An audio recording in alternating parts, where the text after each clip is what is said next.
great fight by the my colleagues in the course of 24 hours, when from this illusion that United States are going to defend Europe, we came to a realization that we are going to defend ourselves with the help of United States. And that's a bit different formula. And therefore, yes, we need to be in the room where negotiations will be, because we are going to bear the consequences as well, and we are going to be a part of it. But talks are just empty words if there is no money on the table. And we will have to put that money on the table now. We have debt of over 7 decades She gets it. to United States all over Europe. Pay up. Okay, our region probably 3 decades because we were occupied before that. But nevertheless, United States paid for European security. This debt with interest came to our door right now, and we will have to deal with it if we want to help Ukraine. So security guarantees means that we have to have the capability to guarantee anything. Also to invest in Ukraine. Ukrainian defense industry and European defense industry and United States defense industry is a critical element of guarantee that Mr. Putin, after 2 to 3 years, or however long he will need, but let's not have illusion that it's going to be long, to finalize reform of his, however long he will need, but let's not have illusion that it's going to be long, to finalize reform of his army, to continue the production of defense industry, well, in his case, aggression industry in his country, which is fast already. And if we want for ourselves to be strong and for Ukraine to be strong, that means Ukrainians who have technology, engineers, motivation, and we have twice as large capacity for defense production than we have money for it. That means also investing in Ukraine. And that also means that first step is financial instruments for all Europe to borrow as much as we can right now, to make acquisitions as fast as we can right now, to build defense factories as fast as we can now, and also involving defense industry and asking them to change the rules as well. The usual sustainable, careful business building rules no longer apply. Who is this lady? We do not believe anyone in this room that there can be any sustainable agreement with Mr. Putin which can last long. I agree that Mr. Trump has had and hopefully will have an effect on Mr. Putin.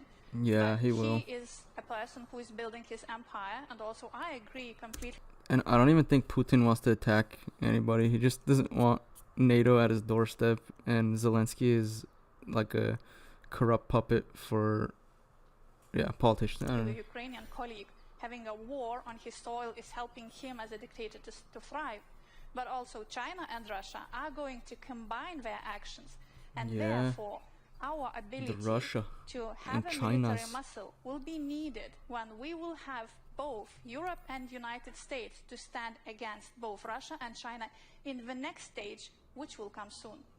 I think that a lot of the shock that has happened at this, conference over the past couple of days is the manner in which the United States has chosen to engage with Putin. And General Kellogg, I'd like to address this to you because the impression... Yeah, I heard a lot of Europe is saying Trump's abandoning us for Putin because he's being nice, but it's dude, to get peace you have to negotiate with all sides. What do you want him to do? Be like Biden, not take a single call, just keep sending bombs to Ukraine? Is that the U.S. has already given up leverage to Putin before talks have even started. The EU foreign policy chief actually used the word appeasement. She said it never works. You have previously suggested, and this is also before you were part of the administration and part of this effort, that both sides of the conflict will have to make concessions. What concessions will Putin have to make? What concessions will Putin have to make? To me, there's going to have to be things like territorial concessions as well. Okay, some of it is unrealistic to expect where you'd want to go to, but it's territorial. It's subterritorial. It could be the engagement of refusing to use force, renouncement of the use of force into the future. From a political side, he's not going to downsize his military forces. Hopefully, get rid of. What we're going to try to do is basically force him into actions. What you want to do is force him to actions maybe he's uncomfortable with. What I mean by that, as an example, right now is what we're going to do is try to break this alliance that he currently has. He's got an alliance around North Korea. That wasn't there before. Yeah, North Korea, He's got an alliance with China, Iran. That wasn't there before. He's got an alliance with China. Iran. That wasn't there before, meaning 4 years ago before. But let me just pivot real quickly before this, because what is really interesting to me is because now, which I think is very, very important, is how the Atlantic Alliance is coming together. Well, my response to the Atlantic Alliance, well, about time. Glad you showed up. Because we said over 4 years ago, Yeah.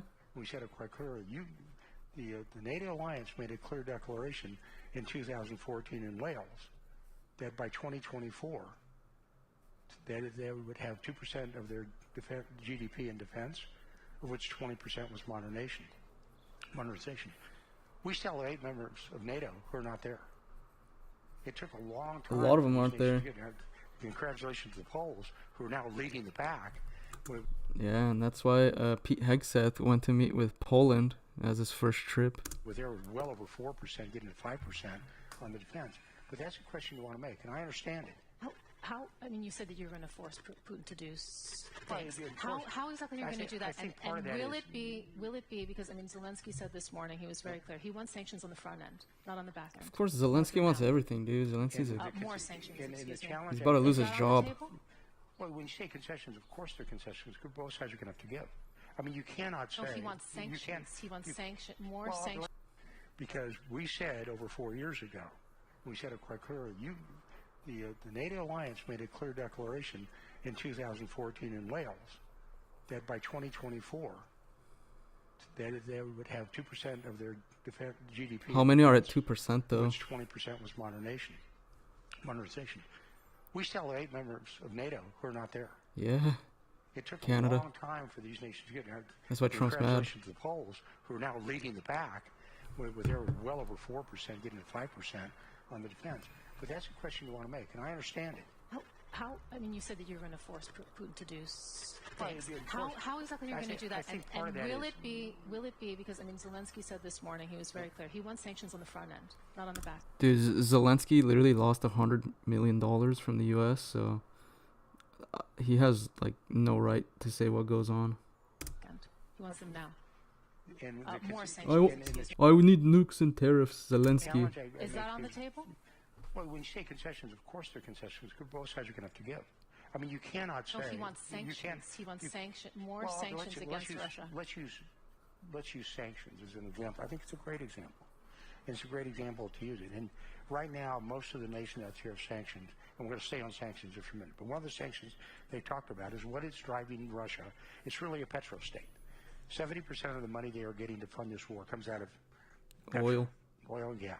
Yep. Most of that is going through the shadow fleet. Most of that shadow fleet, 70% of that fleet, goes through the Baltics. We've intercepted 1 or 2 of those vessels. We, the United States, have sanctioned their fleet by name. The USS Kellogg, the USS Sikorsky, whatever's out there. And now you come up with a plan when you talk about sanctions. If you rate them on a level of 1 to 10, 1 being low, 10 being high, we're probably at a 6. But enforcement is about a level 3. So what you say, what does he have to give up? Well, maybe he gives up his oil revenue and we'll force him to do it. Because what you do is you start employing sanctions that Force break him the to economic give up back. oil revenue? We've That's done a this tough before. one. We've seen this How'd you do before. that? Trump has seen this before. We did it against the Iranians. We nearly broke the Iranians that's back true. with economic sanctions and oil sanctions. We turned around. We Trump gave it always back. says they were ready to make a deal, and then Joe Biden pulled out of the deal. So this is a point where you say, what do you do? These are the kind of things you do. If you think, to me, this is just me, if you think you're going to kill your way out of this, you're wrong. Yeah. Because you have a lousy review of history. Because what I mean by that, this is a nation, we're talking about the Russians, that were willing to lose 700,000 They're war in machines 6 over months there. in the Battle of Stalingrad. They're willing to sacrifice hundreds of thousands of their soldiers in a fight, in a great fight by They the just do Ukrainians. war very So much well. So they're bringing in North Koreans. They're not bringing in North Koreans because they think it's a good idea. It's a tell. The tell they're saying is they've got a problem with manning. They've got a problem with soldiers. So you make them pay the price for that. So it's not just one thing. It's just not the metric of saying You it's got to build kinetic, leverage in a way. military. You've got to balance it all. It's across the board. Too many times what we devolve into, we're saying, well, it's a manning issue, it's a killing issue, it's an aircraft issue with fighter bombers, artillery. It's much more than that. And what we're trying to say is it's got to be a comprehensive plan that ensures that he knows that we're going to snap back things, that there's going to be pressures on him that run across the entire gamut to put him on pressure. Military pressure alone won't do that, because he'll just mobilize. He's pulled tanks out of mothballs. He's pulled tanks out of museums. Yeah, I heard about that. He was using like old Soviet style like tanks, bringing them back. Troops. So what do? That's you wild. attack things other than just kinetic. You don't dismiss that, Right. but you attack other little places as well. Minister Scorsi, I'd like to ask for your response to that. Minister and also, if you can give us a little Scorsi? bit more of a sense of what's happening on the EU level and the conversations that are happening right now that you're taking part in. Because, Zelensky saying that in addition to security guarantees from the United States, at least 200,000 European peacekeepers would be needed to prevent a new Russian attack after any ceasefire. Zelensky You're wants the driving force, of course. Zelensky wants 200,000 peacekeepers. Nice. Behind EU discussions on Is he gonna joint pay for financing those? of defense. You also hold the rotating EU presidency until June. Hey, maybe that's what he was keeping the 100 million extra taxpayer monies. He's gonna use it to build up a $200,000 the feeling wall right army. now, because there's always been this conversation about a common EU defense. Is this the moment right now for the EU? Is this the moment where that's happened? Is the will there from your partners, especially Germany and France? We've been talking about European defense for decades. There was even Yeah. a treaty in the 1950s. There were Then do it. announcements made at the time of the Yugoslav war. Yugoslav. Then there were the battle groups. We are now organizing a rapid reaction force, a brigade-size force. We've appointed a EU commissioner for defense and space. But defense is very expensive. It's follow the money is the rule. If we don't devote real resources, it will not be serious. And the resources have to come from somewhere. And the list of sources is limited, either from higher contributions by member states or from unspent funds from the COVID. Hey, I have a question. So USA and Canada are getting rid of their Pierre Poilievre, Trump, they're getting rid of this waste spending, foreign aid spending. I'm curious to know, the EU countries, do you guys have a bunch of waste and just foreign aid and LGB funding? Because if you guys got rid of that, there'd be quite a lot of money left for your military. Bonds or new defense bonds. Bombs? Or perhaps a rearmament bank modeled on the EBRD but devoted specifically to nurturing a European defense revival. Whether we do this depends on whether people are scared enough. You've noticed that people spend more on defense the closer we are to Russia. See, that's the thing. Same thing happened to Canada. People got scared. They're like, oh, Trump's going to pull out? No way. They started getting patriotic. They're like, yeah, we got to take care of ourselves. Same thing's going to happen to Europe. Trump's going to be like, okay, tariffs, this and that.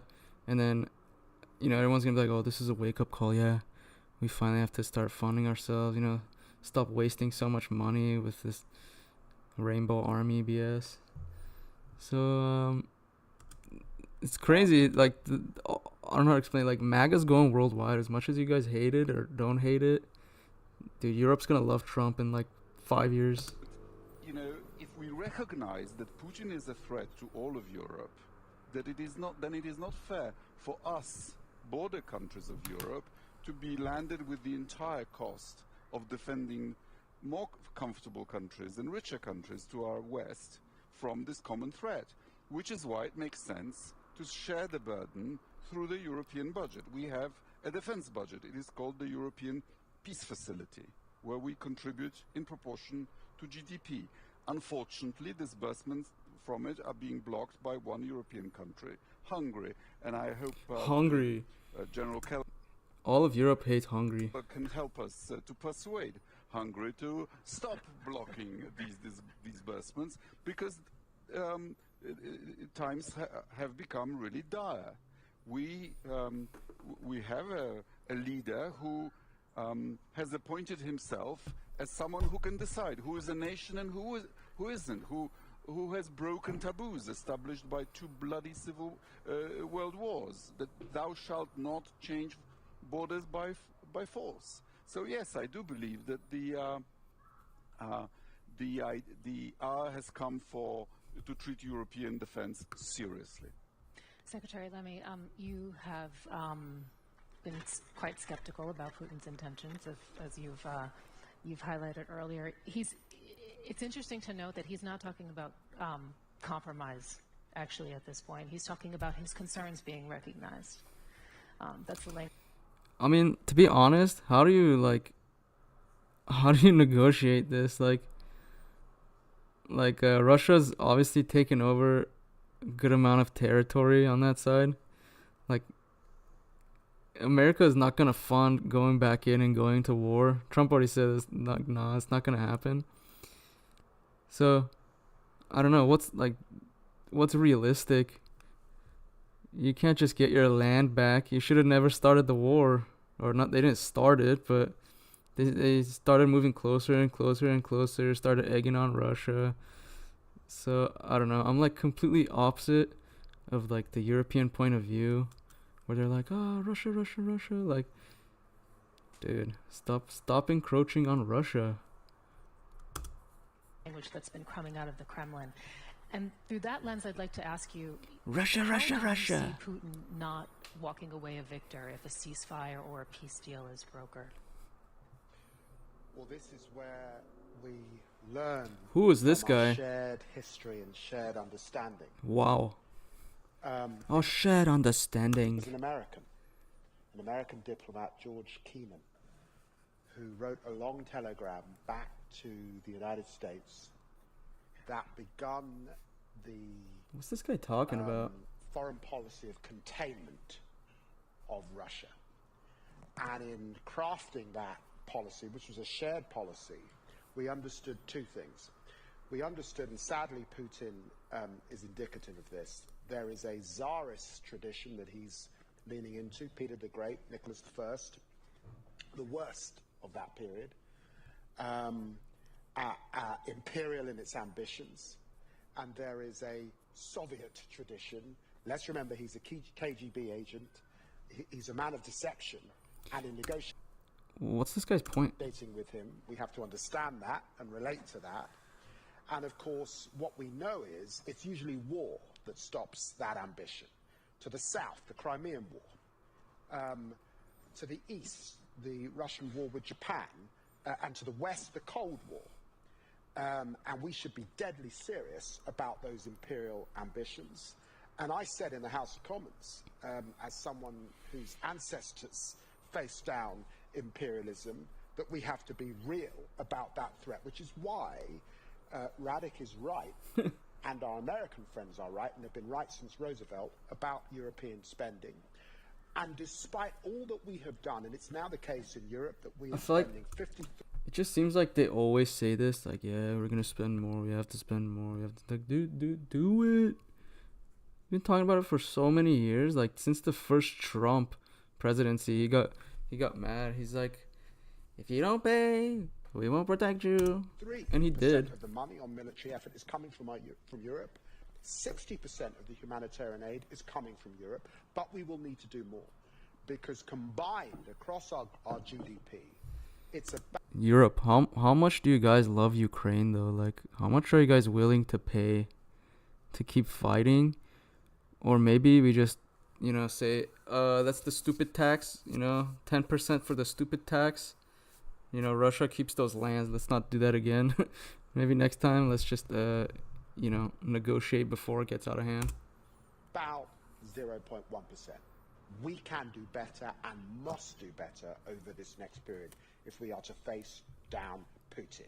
And that's the basis on which we go into negotiations, understanding the sharp lens of history. We have just a few minutes left. I'm, of course, going to give you the last word, but first... So basically, he fearmongered about Putin and said we need to spend more money, like everyone else has been saying. Turn to the defense minister from Lithuania to give us your last final... All right, hold on. This is the Lithuanian defense minister.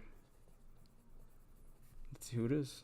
Thoughts, and I mean, you know, your comment on it, how concerned are you that, you know, we might be looking at competing visions actually for what might happen in Ukraine?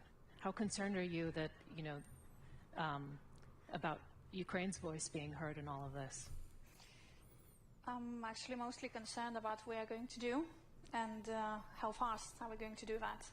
So regarding support to Ukraine, I completely agree with Secretary Lamy that we need to agree that our support is measured not by words but by money and guns. Put your money where your mouth so is. Lithuania gave 0.25% GDP last year, and we are going to keep the pace.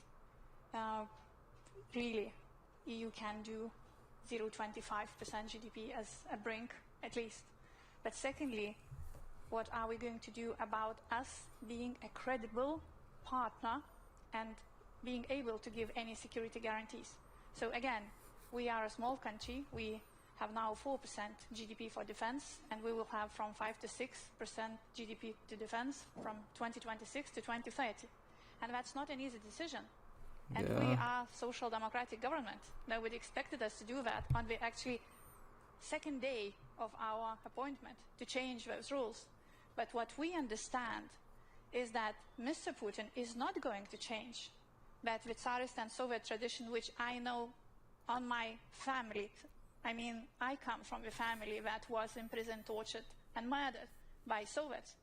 But at the same time, I understand that if we are absolutely and fully prepared for this imperialist war that Putin is planning to wage, then this is our only chance to avoid it. And that's what we need to do. And then we are able to help Ukraine. Otherwise, it's just talk. What do you think of all the talk we've heard on this panel? Interesting. Interesting.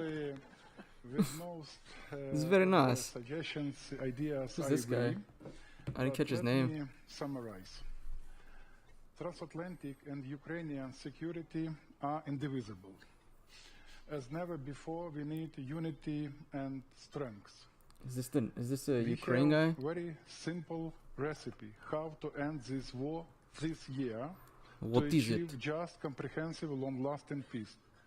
Leadership of the United States. Yes. President Trump Trump says, fix it for you. if strong America, if America is strong, peace is at peace. The world Peace is is in at peace. peace. So that's why our approach, active, proactive engagement of United States really could give new dynamics, and we do really believe in this, and we are ready to discuss deeply with our American partners how to proceed. We are looking forward for the visit of General. Let's go Sulek, see Olaf to Ukraine. Scholz. Very important. Olaf.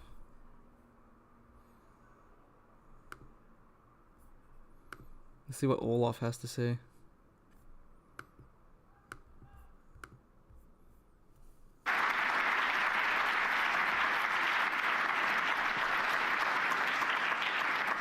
Herr Bundeskanzler, vielen Dank. Wir machen jetzt auf Englisch weiter. Thank you, Federal I'm Chancellor. inviting We'll Ms. continue on in Meadows, the English. editor of The Economist. Nice. Thank I you can for your understand. very robust comments, powerful comments. I want to start with your comments about the Vice President's speech yesterday. You said, you pushed back powerfully, as have other German politicians, and you've said Germany won't accept when outsiders interfere in German elections. But President Trump yesterday called the speech brilliant and said he agreed with it. I agreed with it What too are as the an American. consequences for U.S.-German relations? Dude, Europe has no freedom of speech. I remember like a couple of months ago, Keir Starmer was saying that he's gonna something about arresting people in America for making memes. Pretty sure he arrests people there for making memes. When the American president and vice president have such a categorically different view of European democracy than you do? I think it's important that we understand that Germany is a very strong democracy, and as a strong democracy, we are absolutely clear that the extreme right should be out of political control and out of political decision-making Isn't that cancel culture? processes, and that there will be no cooperation with them. And we really reject any idea we really reject any idea of cooperation between parties, other parties, and these extreme right parties. I think Who are they there to is say, a though? strong consensus Why do they get to decide what should be right or wrong? What if people support that though? between all relevant parties in Germany that they won't do so. I hope this will last and Egghead. continue. But it is absolutely sure and necessary to say it is not others. Hold on, let's read about Olaf real quick. Olaf Scholz.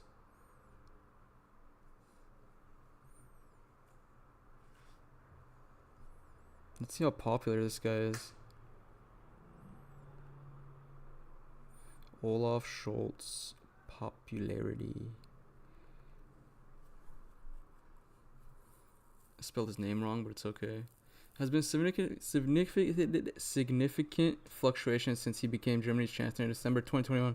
Initially, he enjoyed relatively high approval ratings, peaked around 73%. However, his popularity has since declined sharply. By November 2024, only 37% of people in Germany thought he was doing well in his position, and recent polls have shown his approval rating dropping as low as 8. Oh my god, that's lower than Joe Biden, marking some of the lowest ratings ever recorded for a German chancellor. This decline reflects widespread dissent. Dude, that's crazy. That's crazy. 19, 17, 19? That's... To give us the advice to cooperate with these parties which we are not working with for good reasons, especially when looking to the history of our country. Do you think there was Oh, anything man. in the Vice President's I don't think speech we can have worth this convo reflecting for on? YouTube. Oh. You mean all these very relevant discussions about Ukraine and security in Europe? Dude, listen, if it was such a big concern to you, you would pump up your spending, alright? These people talk a big game, you know, as an American, I would honestly support leaving the EU and just joining with Russia and China. Just because, like, these people are our allies, and this is how they speak to us, you know? Enough! I think you've answered my question, but I mean it somewhat seriously. Was there anything in that The speech? dude with like 19% approval rating, you know, is talking about the duo that has probably like 50-60% right now. Which was a Doesn't make broadside sense. against many aspects of Europe that you think is criticism worth reflecting on? I think, aside of the questions we are discussing here, we should be very clear that free speech in Europe means that you are not attacking others in ways that are against Dude, this guy just like is trying to cut the free speech of the far right, as he claims. Legislation and laws we have in our country. And that's the case. There is no difference between the digital world and the analog world, to say it like this. And we have to be very clear that hate and all this, which is so bad for our societies, should be not the This guy sounds like a reality robot. of public debate. Thank you. Let's turn to the subjects that I think you hoped the Vice President would address yesterday. This guy reminds me of like a middle-aged, like almost about to retire worker for like decent company, you know, comes home tired. Like the fun time for him is like going mini golfing. Let's turn first to actually defense spending, which you made some very strong points just now about what you thought needed to be the scale of defense spending and what needed to change in Germany in order to pay for it, particularly the debt brake. Will this be, you said, you said there was a majority in this country after the election. Does that mean you think it should be a condition of any coalition agreement that there should be a reform of the debt brake? Hey, this is how it goes. So I say something and then now you gotta correct me, so let's hear it, JR. What kind of knowledge do you have about Olaf the ice cream head? It's, to my point, it's necessary that we change the view we I'll have wait for you, to these JR. questions since many years. It will be absolutely impossible to finance 2% and even more without changing the debt regulation we have in Germany. It is impossible. And We helped us out of the situation with this extra fund of 100 billion, which gave us the opportunity to do the necessary investments and to have more than 2% of GDP invested into defense now. And we will be able to continue, but this fund ends in 27. And then we have to take a decision for the next future. And it will be not. As an American, I think Germany should pump up their defense spending to 10%. That we raise taxes by 30 billion. And it will be not that we cut investments into... But instead of taxing your citizens, maybe you guys should downsize your government. Streets and railways and investments into the future of our society or in social cohesion because of doing more for defense. So it is absolutely clear that without a change in the view of looking at this debt regulation, we wouldn't be able to fulfill the request of 2%, and even we wouldn't be absolutely unable to do more. And this is the same with many other countries in Europe, and that's the reason why I said we have to rethink also in Europe the question. And my concrete proposal here is that we think that when it goes over 2%, we have to have something where our criteria of that regulation are not against spending. Absolutely, and you echoed comments made by Ursula von der Leyen yesterday where she proposed something similar. Can I just clarify, though, both on the European side and with the debt brake, is this a permanent change? Should defense spending permanently be excluded from the debt brake? I think it should be for a long time and possibly permanently. We have to discuss this together, but we have to be very clear, it is not for doing new pension schemes. This is something we have to afford with our own capabilities in our countries. But if you look around the world, you will not find too many countries that are able to do even that much for defense if they are not using also their chances for going to finance with sovereign bonds and the like.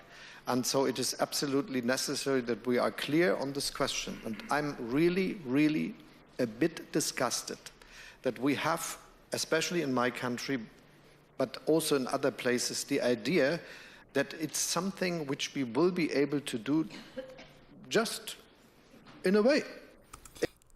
Downsize your government. Downsize your government like what Trump's doing right now. It will not happen. If we are not serious, if we are not honest with the people, telling them that spending more for defense will mean that we have to increase also the debt we have, we will not succeed. And it is then something we wouldn't do. And that's the reason why so many countries in Europe... There are approximately 5.1 million government workers in Germany.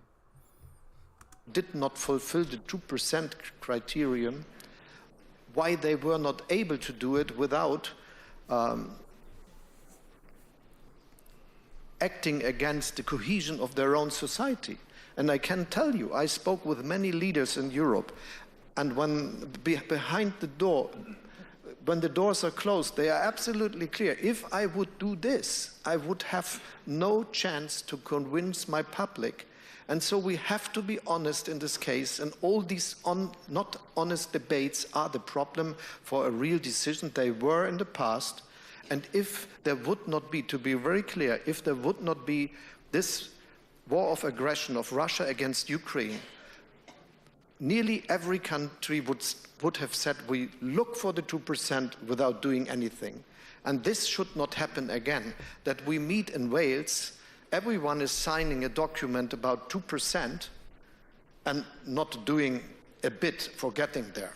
When I started in office as a finance minister, the budget of the defense ministry was 37 billion. Now it is, together with the extra fund, nearly 80, together with the defense spending and other resource like foreign office and so on, it is 90 that we spend. So what sort of an increase we had in the past, we would not have been able to do this without the extra fund, and we will not be able to do it without extra debt, and we have the chance for doing so. Just tell this. Wow, Germany's at 2.12%. However, for the current year, 2025, budget discussions indicate that the proposed spending might not maintain this level, with some sources suggesting a shortfall in meeting the 2% NATO target due to budget constraints. The final figure for 2025 would depend on the outcome of ongoing budget negotiations and decisions by the new government following February 23 elections. Let's see. That's not a good sign. You're going to go backwards on spending?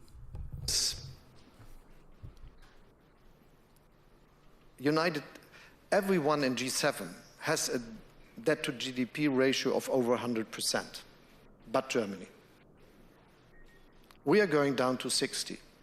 United States are above 120. Italy is above 140. Japan is above 200 something. So that's the reality we are facing. We have the strength, we have the power, and we have the economic capabilities to do what is necessary. You've put this very starkly and very clearly, and I think it's a very strong argument you make that politicians have not leveled with their publics. Have you done enough to level with the German public, perhaps before today? Because do you think the German public is ready for the scale of defense increased spending that you say is necessary? Yes, I think so, because there is... All right, let's see. My name is Katarzyna Pisarska. I'm the chair of the Warsaw Security Forum, and I am delighted to invite you to the next panel discussion entitled Security Dividend, European Support for Ukraine. I would like now to ask my distinguished panel to join me here. First and foremost, President Peter Pavel, the President of the Czech Republic. Please, President Pavel.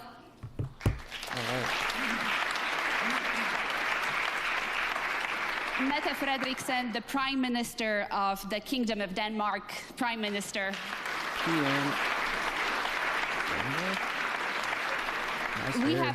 We welcome the Prime Minister of Sweden. Welcome. There we go, what a gangster. And last but not least, Friedrich Merz, who is the chairman of the CDU here in Germany. Please join us. What was that again? Merz, who is the chairman of the CDU here in Germany. Chairman of CDU.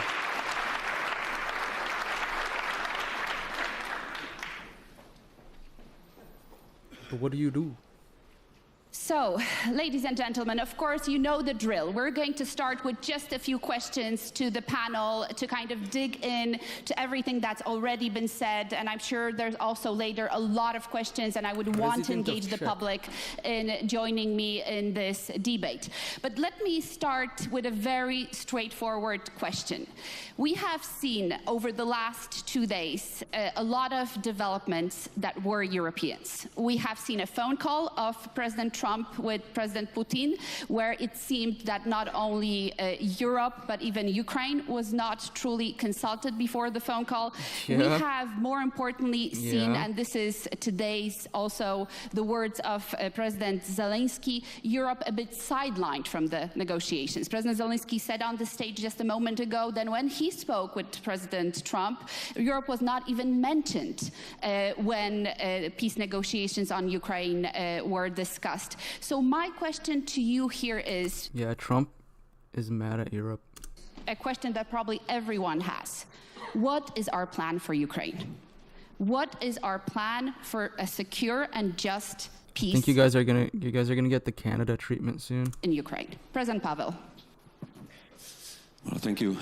Let me start by saying that all we heard and saw over the last couple of days can be seen from both half full and half empty glass. And as I am a half full guy, I see it as a positive development for Europe. Most of these things were cold shower or a shakedown, and which helps us to get some more self-awareness, European awareness. And we realized that we can do a lot on our own, with or without. I don't know who this guy is, but he sounds like a gangster. Our American allies. Sounds like he smokes cigars for breakfast, lunch, and dinner. When it comes to Ukraine, I am strong advocate of a common approach with the United States But if we find that their vision of solution of war in Ukraine is different from ours and leaves us aside, we should act very actively. But what are they gonna do though? Like say Trump, Putin, Saudi Arabia make a deal, somehow force Zelensky. Like what's Europe gonna do though? Like, are you guys gonna attack America? I don't see where the leverage is. I think that first on our side would be to define our own European position. What are our red lines? What are our withdrawal lines? And all of these will have to be discussed with Ukraine. And once we coordinate that position, we will have to coordinate it with our American allies, pointing to the fact that if we are supposed to take more responsibility for Europe, more responsibility for Ukraine, we have to be at the table. Otherwise, we would somehow echo Munich spirit that Czechoslovakia knows about pretty well. I mean, agreement on a country without a country. This time about Ukraine, but also about Europe. So I think we should stand very self-confident because we are doing a lot. We can do more. We have a tendency quite a lot to repeat that we are at a turning point. We have survived a number of turning points, but this time I truly believe that we are at a turning point where we can finally grow up, show that we are able to take responsibility and act accordingly. And some of the measures highlighted by representatives of European Union gives me hope that we are on the right track to be much more flexible and faster in our decisions that are so badly needed for Ukraine. Thank you, President. Prime Minister Frederiksen, what can we do to be at the table, and what can we offer concretely to the table not to be on the menu? Let me start by answering your first question. You were asking all of us in the panel what is the plan with Ukraine, and let me jump to conclusion. It is to win the war. That's. Are you retarded? That's the plan. How? But let's define winning. No, because what is the alternative? If we Negotiate and make peace, make a couple concessions. Allow Russia to take decisions on European questions. And then load up on your security so this doesn't happen again? In 2025. That's not the right way. But we need. I have never believed that the war in Ukraine is primarily about Ukraine. The war in Ukraine is about Russia. It's about Russia's imperial dreams. So how many Ukrainian lives is it worth it though to try to win? At what point is peace just better? It's about their wish and their will to take decisions upon European questions. And we cannot allow them to do it. So I think we have to stick to strategy. And the strategy is to win the war. It's not easy. It's not beautiful. It's not nice. It's not all the good things in the world, but it's necessary. And if I am right, I'm not saying I am, but she's got to worry about Greenland first. If I am right that this war has never been about Ukraine, then we need to keep that and in then mind. Maybe Ukraine. I dream about peace, of course. I will do anything to support peace. How? You just said the goal is to win the war. How can the goal be to win the war, but also say, I will do everything to support the peace? I don't believe in appeasement. It was wrong in Munich. But, see, she says that, but Putin has all the leverage right now. In 1938. Just emotional because there's no solution where you win. And I think it will be wrong today. So I totally agree with Antonio Costa. You gave a very strong speech just a few minutes ago. You were saying it very directly, that it needs to be a reliable and a just peace, and it can only be a just peace, and we can only trust that peace agreement whenever and whatever it will consist, if we are sure that Russia will not come back in Ukraine or anywhere else in Europe. So that is why... Yeah, see, like, I think you could, like, stop the war, and then I think Trump would be for that, to come to, like, some clear understanding of, you know, where Putin is, where Europe is, and just make a deal so we don't have a problem like this again. We need to win this war, and we cannot talk about a war going on in Ukraine as not a common war anymore. We are a part of this, and we have been a part of this for 3 years now. And at the same time, we have to be able to defend ourselves. So we have to do our homework in Europe, and we have to do it very, very fast. We have to spend much more on defense and security. And we have to grow our economy so we are able to do what is needed to defend our countries. Get rid of all the green shit. Please. Make Europe rich again. So let's see. I mean, Zelensky is saying he is open to talk with Putin. I don't know if we can trust Putin. I have my doubts. We have to try, but we have to ensure that Ukraine and Europe win this war. Thank you. Thank you. I think this is exactly the direction we need to go. Prime Minister, us winning means Russia losing. It means a Russian defeat. How do you see a Russian defeat? What has to happen for Russia to be defeated? Well, first of all, not to repeat, I agree with every single word of Mette's. Sometimes we are asked, what is really your strategy? And I think it was Mette actually first coined saying, you know, actually we do have one. From 2007 onwards, we did not have one.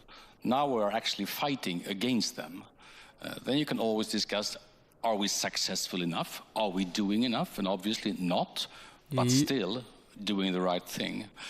I think, before I answer your question, I think Volodymyr basically pointed to all the principal factors in this. No talks about Ukraine without Ukraine, no talks about Europe without Europe.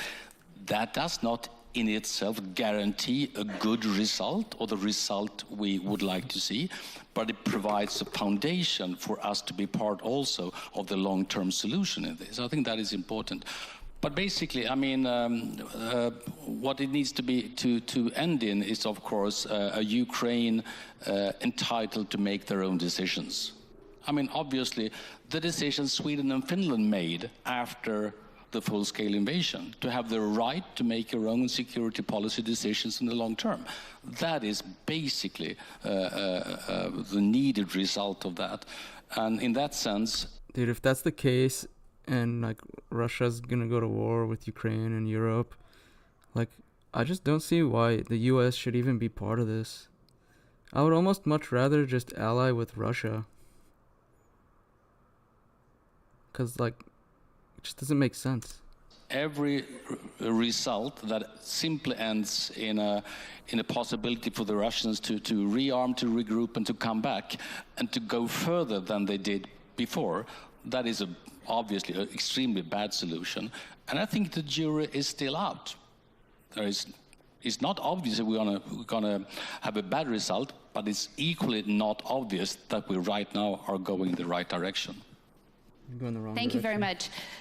Chairman.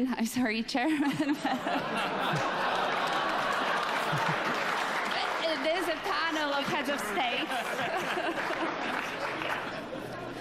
It is a panel of heads of states. Of course, Chair Merz, it cannot be overstated how important for a joint European response is Germany. What is your vision? What is your vision for a peace in Europe, a peace in Ukraine, and of course, a defeat of Russia? So first of all, many thanks for your compliment. But there are still 60 million voters between you and me, so. Damn. What the heck if you is allow, that? I would like to I don't know that beef. set up the bigger framework we are working in, actually, and there is an elephant in the room here, and the elephant is the transatlantic relationship. And I think I should give some brief comments on what we have heard yesterday and today on our relationship. My first comment goes to the outcome of the elections. We respect the presidential elections and the congressional elections in the US, and we expect the US to do the same here. Listen, what happened in Romania, though? That's what I want to know. What happened in Romania? Why were the elections called off? My second comment goes to our shared values and shared powers. We stick to the rules which are given by our democratic institutions. This includes our own legal approach to deal with, for example, published information and opinions. No freedom of speech in Europe. Free speech remains free speech and Free speech is free speech as long as the people controlling your speech in Europe like it. But if you go on X, you can talk as much shit as you want. And remains part of our open democratic society. But fake news, hate speech... Anybody from Europe? Can you guys give your opinion? Maybe I'm wrong. Do you have free speech? Offenses remain subject to legal restraints and control by independent courts. Any Europeans out And there? I think I want your opinions. I should say that in front of I'm just that American. I'm gonna have my opinions until someone tries to correct me. the events which took place in DC yesterday, we would never kick out a news agency out of the press room of our chancellery. You're a pussy. I'm so savage. And our legal framework in the European Union is and remains valid for all private persons and private companies doing business in Europe, independently from where they come from and where their headquarters are based. Four, we look for close cooperation with the Trump administration and with the American market. And we strongly believe in free trade, open markets, and that's the reason why we would like to see tariffs brought down to zero as fast as possible. We don't believe in trade conflicts or even trade wars. And my last comment goes to the foreign security policy. We know that we have to catch up quickly our expenses on defense. And we know that this is triggered by the events we are seeing since 3 years now. But I fully agree with Mette Frederiksen and others here on the podium. By the way, I wished all the Social Democrats in the European Union were as clear as we have heard here from the podium, by the way. But this is something which is not challenging just the territory of Ukraine. This is challenging the entire political order which we had set up after 1990. Trump is such a big disruption. Hate him or love him, dude. The guy's like a bull in a china shop. So this is the reason why we are standing behind Ukraine, not just because of Ukraine, but because of our own security on our European continent. And I absolutely share the view, which was mentioned here, that we have to do everything what we can to bring the country, to bring Ukraine into a... Hey, what's the fear in Europe, though? Is it you guys have to stop Putin? Because if you guys don't stop him in Ukraine, he's gonna keep expanding? Or like, what's the holdup? And also, if that's the case, why are you guys such major like energy partners with Russia? A position of strength. And as soon as they are starting to negotiate, They have to sit on the table at the key country, and we as the Europeans have to be strongly behind them. And I like how this guy speaks though so far. He's the most like, I can understand him the best.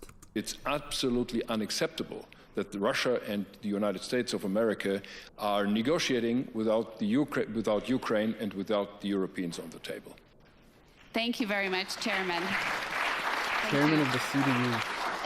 President Pavel, but I really have to press, and I have to press the panel. Czech Republic. What is Europe bringing to the negotiating table? What can we give today to Ukraine that we haven't given yet? That would strengthen. That's also another thing. Like you guys have already helped a good amount. And nothing's really happened. Like, what else can you really do? Ukraine's position in its negotiations with not only Vladimir Putin, but it looks like also President Donald Trump.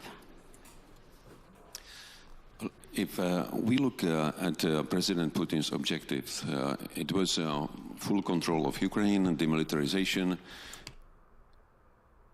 I don't remember that being his goal, but okay. Removal of... Pretty sure he wanted a buffer zone, or... democratic elected government, and in fact erasing Ukraine from the map of the world. I think... Dude, what?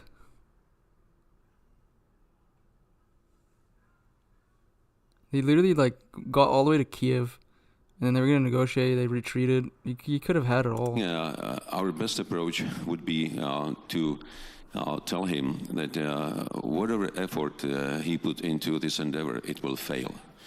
We will have to express our clear determination that... Listen, the way you stop Putin is you got to bring his gas prices down, because that's how he's funding this war. And that's what US is going to use as leverage. They're going to build up these leverage point that the US has, and they're going to strike a deal here.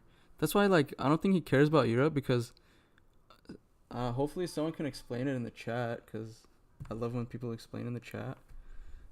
But, what leverage does Europe have against Russia that you can use?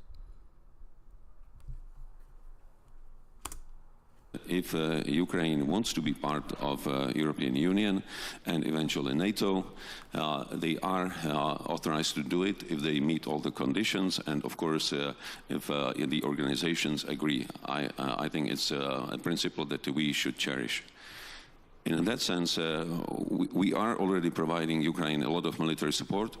We can further expand either Danish model of building their capabilities in place, also reinforce capabilities like ammunition initiative, giving them more financial resources. But we should also start in parallel with providing them with military capability, thinking of post-war reconstruction.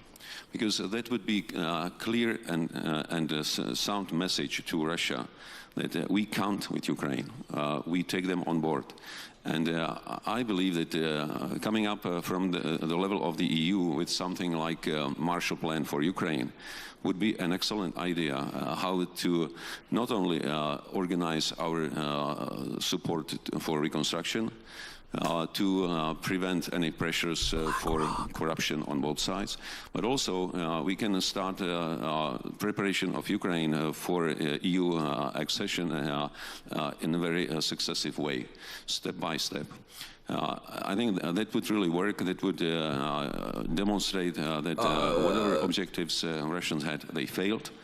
And as they always looked at Ukraine somehow from above, because they call them chochols based on history, we can show them that these people they were laughing at will have much better living conditions that Russians have in their own country.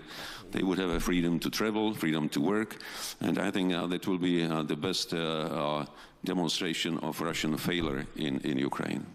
Thank you very much, President. Going on, Prime Minister, what can we put on the table? Would you, for example, support giving frozen assets to Ukraine? Do you imagine such an agreement in Europe in the next 6 months happening around that? And are there other things that we can provide if we agree that this is so incredibly timely from every single side? Yes, yes, yes. I'm sorry. There's two prime ministers. Yes.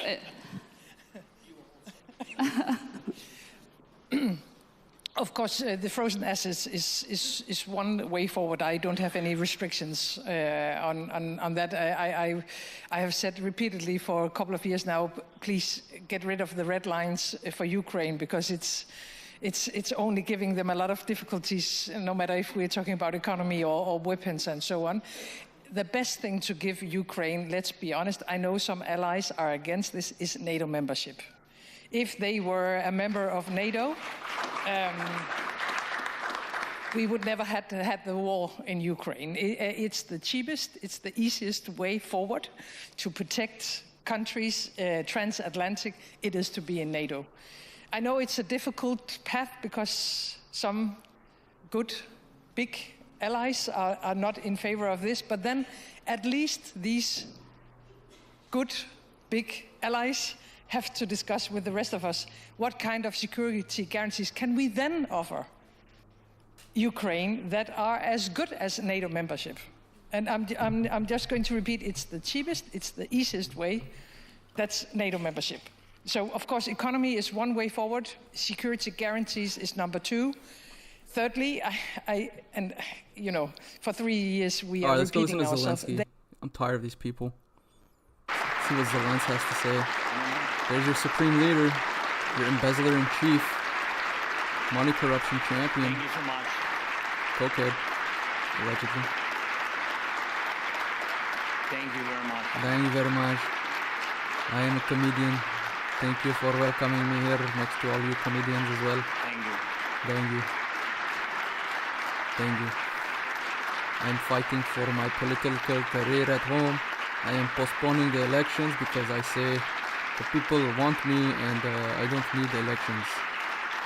Perfect, thank you. You know what I need. Thank you very much. Thank you very much. Thank you very much. Thank you so much. Let's hear what he's gonna say. Thank you for your English? word. Thank you for your support. Thank you for an invitation.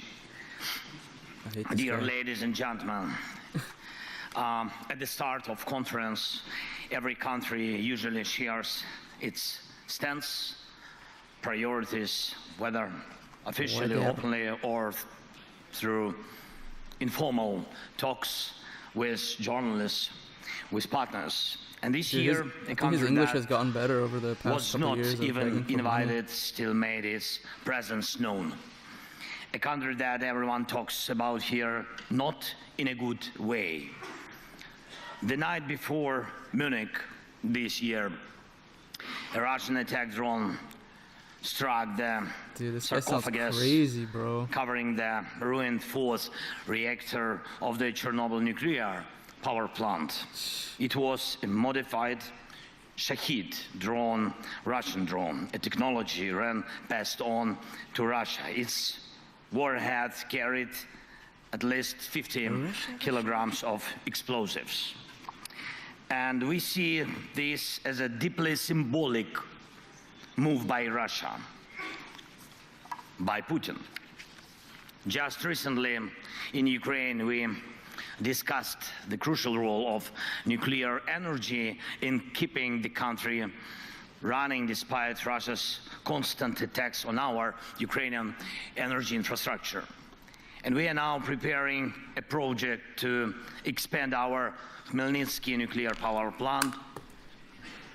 Just one day before the Munich, I was there on the plan, and with involvement from American businesses and including Westinghouse. The project will strengthen the energy security of not just Ukraine, but our entire region of Europe. And we also recently spoke with President Trump and his team about nuclear energy and Europe's largest nuclear power plant, our Zaporizhzhia plant, which is currently occupied by Russia.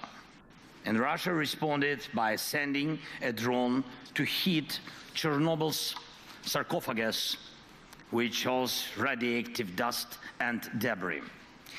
And this is not just madness. This is Russia's stance.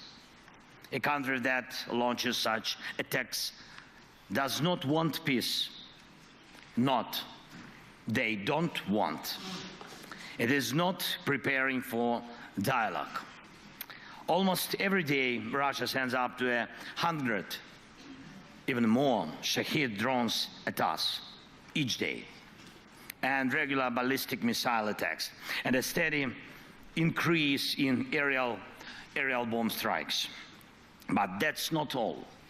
This year, Moscow plans to create 15 new divisions, adding up to 150,000 soldiers.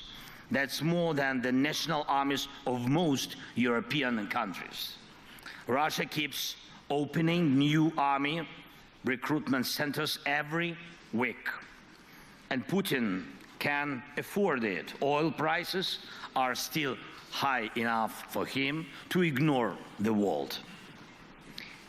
And we have clear intel that this summer Russia plans to send troops to Belarus under the pretext of training exercises. But that's exactly how they staged forces before their full-scale invasion to Ukraine 3 years ago. Is this Russian force in Belarus meant to attack Ukraine? Maybe, or maybe not. Or maybe it's meant for you. Let me remind you, Belarus borders 3 NATO countries. It has effectively become a foothold for Russian military operations. According to both Putin and Lukashenko, Belarus now hosts banned weapons, medium-range missiles, and even nuclear arms.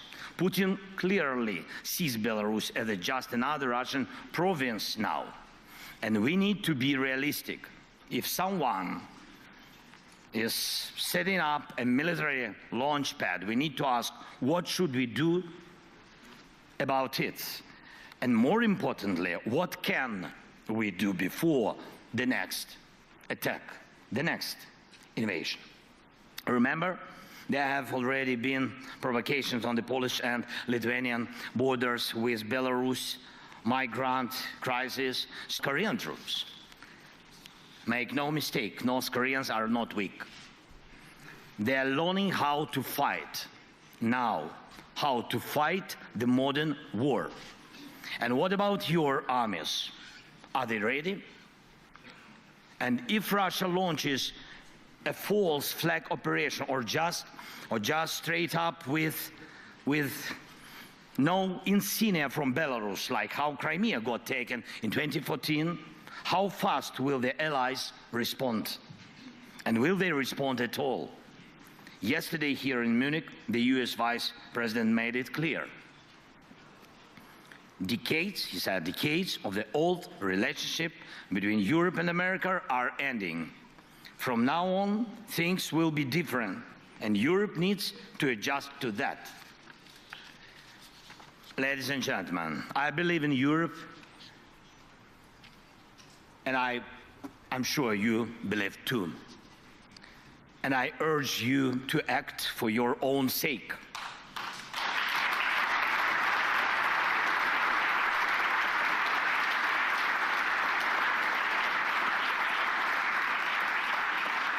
And for the sake of Europe, people of Europe, your nations, your houses, your children, and our shared future.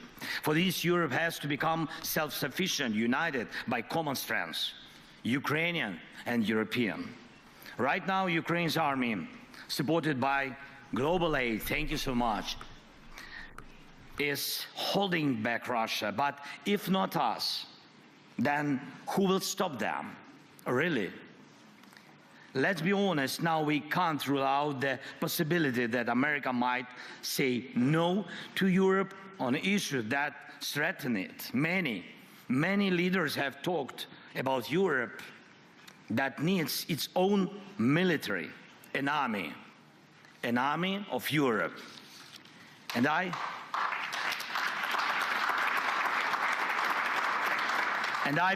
really believe that time has come. The armed forces of Europe must be created.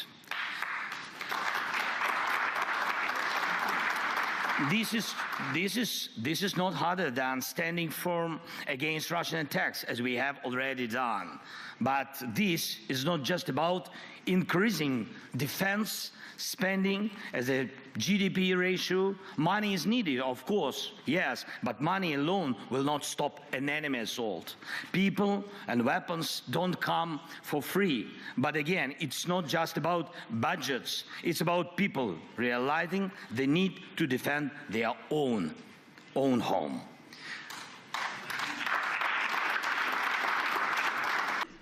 Weapons, training, sanctions, financing, political pressure, and unity. Everything. You need to support 3 everything years for us. of full-scale war have proven that we already have the foundation for a united European military force. And now, dude. From 4 hours ago, breaking. President Donald Trump is reportedly considering withdrawing the U.S. from NATO. as we fight this war and lay the groundwork for peace and security, we must build the armed forces of Europe so that Europe's future depends only on Europeans, and decisions about Europe are made. Here you go. Here's another reading news. Vladimir Putin has announced that a Russian alternative to Eurovision will be held in Moscow this year. The Intervision Song Contest will focus on traditional family values, unlike the extravagant gay-friendly performances at Eurovision. Made in Europe.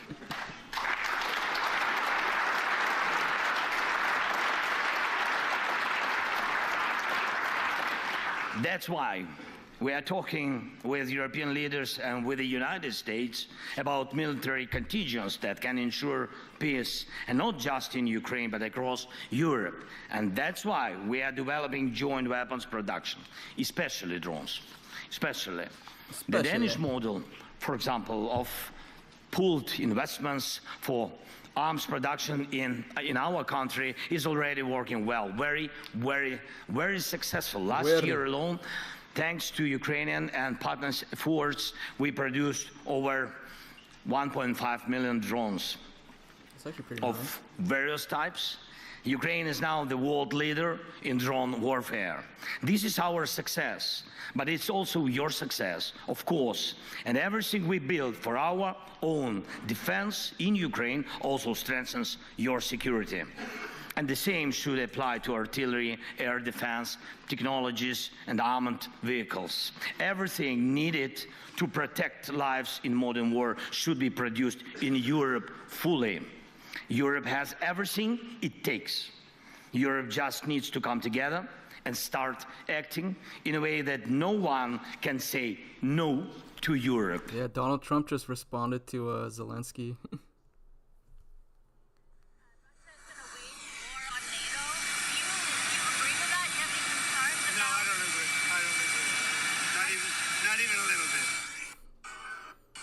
Not even a little bit.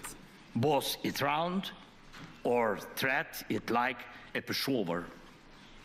This isn't just about stockpiling weapons. It's about jobs, technological leadership, and economic strength for Europe. Last fall, in my victory plan, I proposed replacing part of the US military presence in Europe with Ukrainian forces if Ukraine is in NATO, of course. I'm down for that. If the Americans themselves decide to go that way, decreasing their presence, it's not good. Of course, it's very dangerous, but we all in Europe need to be ready. And I started discussing this even before the US elections because I could see where American policy was heading. But America needs to see where Europe is heading. Well, I mean, Trump just announced he wants to leave NATO, so I don't think he really cares much. And this direction of European policy shouldn't just be promising, it should make America want to stand with a strong Europe. This is absolutely possible, I'm sure of it. And we must shape that course. Europe must decide its own future. We need confidence in our own strengths so that others have no choice but to respect Europe's power. And without a European army, that is impossible. Once again, Europe needs its own armed forces. Yes, yes. And I know Mark Rutte, my good friend, is listening to me right now. And Mark, my friend, this isn't about replacing the alliance. This is about making Europe's contribution to our partnership equal to America's. And we need the same approach when it comes to diplomacy, working together for peace. Ukraine will never accept deals made behind our backs without our involvement. What about the deal you guys made with Joe Biden and Hunter and all that stuff?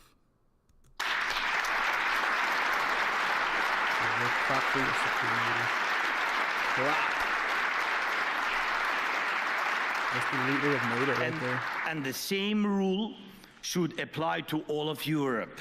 No decisions about Ukraine without Ukraine. No decisions about Europe without Europe.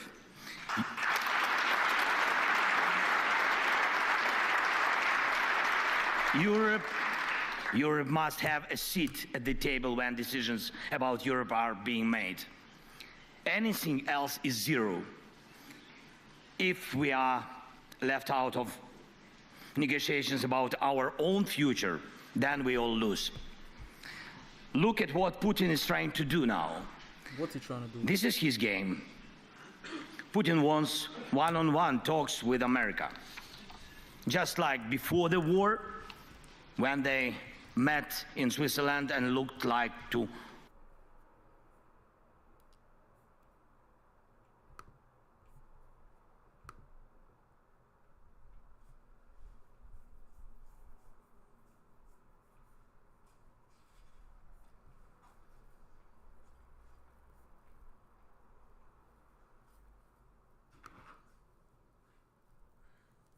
It's halftime. Time to open the fridge. This is a fridge. The cabinets and the... Because the people got it. It was weaponized, and I was weaponized literally weeks before the election. But I think there's also something to be said. I read that. There's something to be said for what they were doing. It looked to me to be very political. But why didn't they bring this up like 4 or 5 weeks ago, 6 weeks ago, whenever it happened? You know, they just sat around and didn't complain.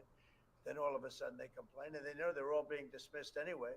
So, you know, that's the way it is. That's called politics, I guess. Yeah, please.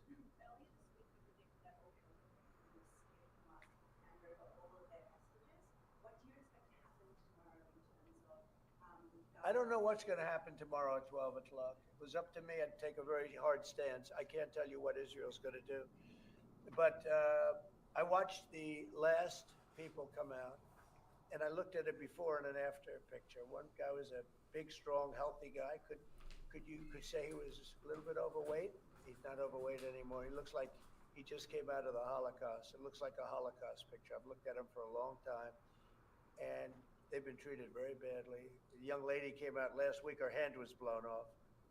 I mean, literally, her hand was trying to stop a bullet that was headed for her face.